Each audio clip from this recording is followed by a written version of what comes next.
Hi and welcome to this video. My name is Brian Nelson from Encaustic Art Plus, based in Elsecar, South Yorkshire. Hi everyone and welcome to the video.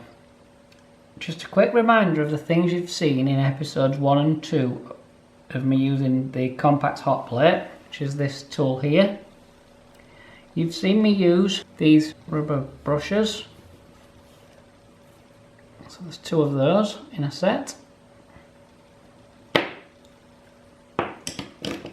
You've seen me use the comb, triangle, and also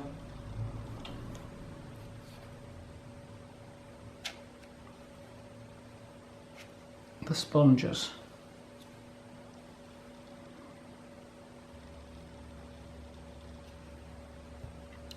Today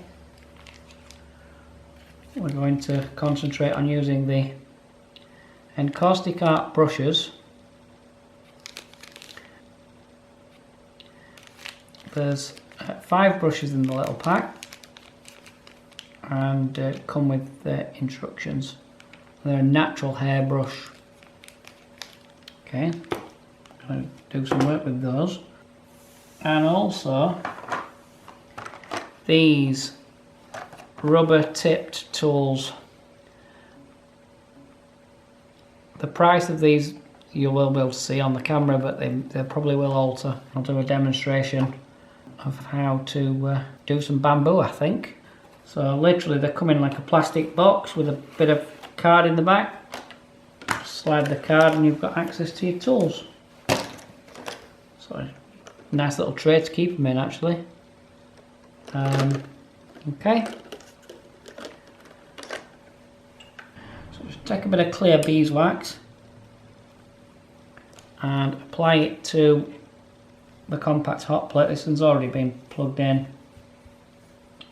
Don't forget your Compact Hotplate is powered by an iron. See unboxing of Compact Hotplate and it shows you in detail how to set that up safely. I'm just going to put some light green wax pretty much all over.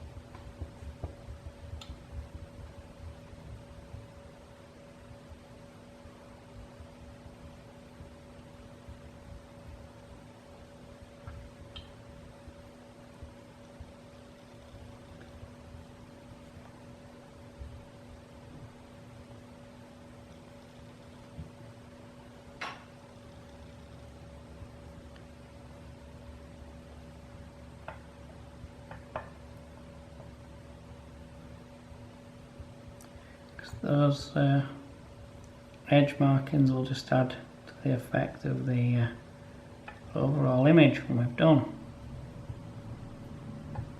Just get plenty of green on here. I'm just going to get another couple of greens as well and add them in. So just melted that all over pretty much.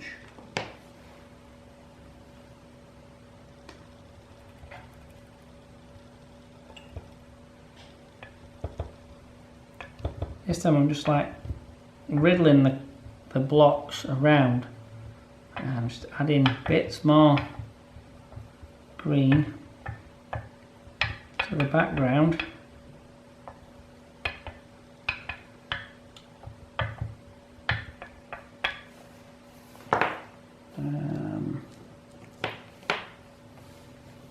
That's the same green, different green here.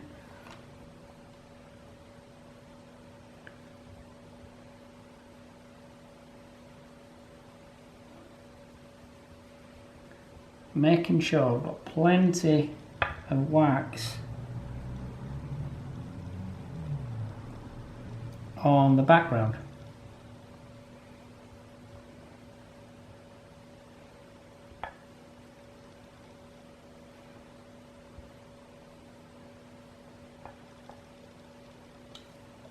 And if you look, I'm sort of working in the swirling manner, so I'm like swirling the blocks around a bit. Right, that's good, that's what I want. Then I'm going to take, that's the biggest, the rounder Encaustic Scrapey NR01, and it's got like I'm not sure even what that word is. It's like an elliptical shape, but what you can do with this is sort of push and pull, push, pull,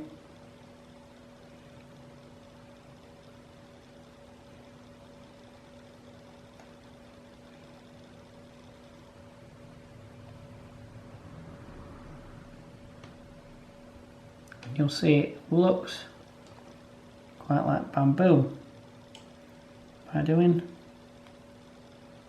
the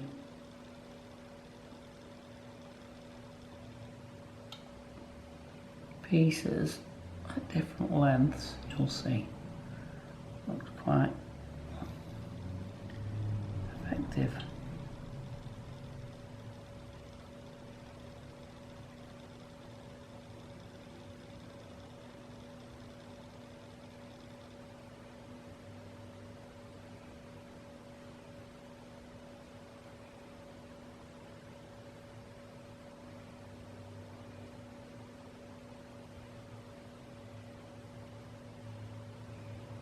Because it's got that nice rounded edge, a bit like a toe, you can just push in and it'll look like the breaks in the bamboo.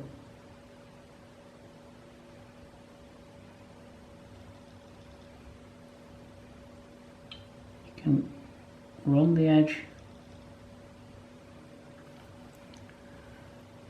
If you want thicker bits as well, just twist the tool on its side. Just keep going and do some more.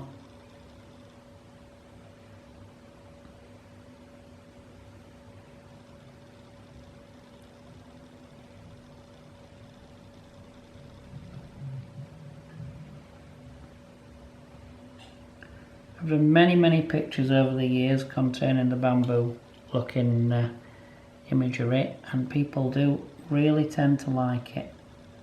Sometimes I've twisted this tool the wrong way and done a similar effect to make it look like baby bamboo. That's come out a bit wide, but if it's not quite what you want, just turn it back over the top.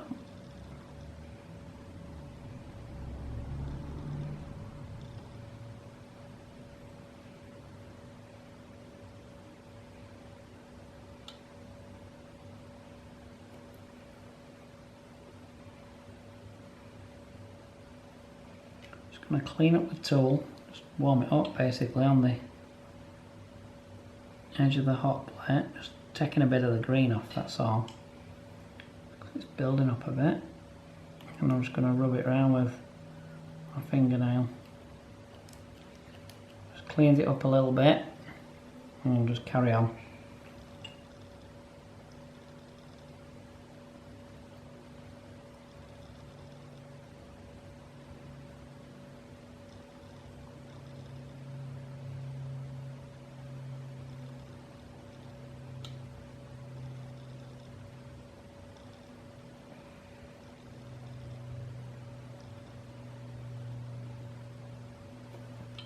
You'll probably see now why I wanted quite a swirly type background. So it looks like we're looking into the undergrowth, and these are just some of the bamboo that we can see.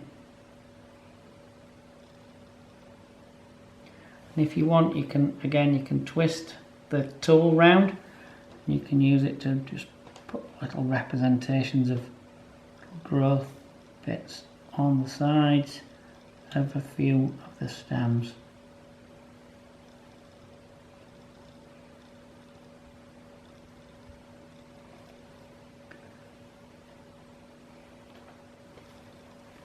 That's a good use of these tools. Alright, I'll leave you with many ideas there that I'm sure many of you can come up with other ideas. Be good for silver birch trees, that sort of thing as well. That's it turned round. Happy painting everyone, and we'll look forward to seeing you all in our next video. Please hit like and subscribe.